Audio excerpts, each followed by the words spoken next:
विना माऊली निघाले पंढरपुरी. मुखाने विठ्ठल विठ्ठल म्हणा, मुखाने विठ्ठल विठ्ठल म्हणा, जय जय रामकृष्ण हरी.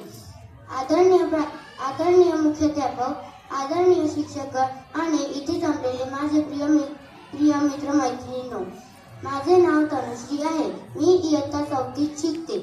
तुम्हा सर्वांना माझ्याकडून आषाढी एकादशीच्या हार्दिक शुभेच्छा. आज आपण इथे आषाढी एकादशी साजरी करण्यासाठी एकत्र जमलेलो आहोत. आषाढी एकादशी म्हणजे डोळ्यासमोर येणारे ते विठ्ठल आणि रुक्माई आणि पंढरपूरची वारी. वर्षातून एकूण 24 एकादशींपैकी आषाढी एकादशीला विशेष महत्त्व आहे. कारण या दिवशी संपूर्ण महाराष्ट्रातून विठुरायाचे भक्त पायी चालत पंढरपूर विठ्ठल आणि रुक्माईचे दर्शन घ्यायला जातात. भक्त भजन कीर्तन करत विठ्ठलाचे नामस्मरण करतात. विठ्ठल हे फक्त एक दैवत नाही, तर हे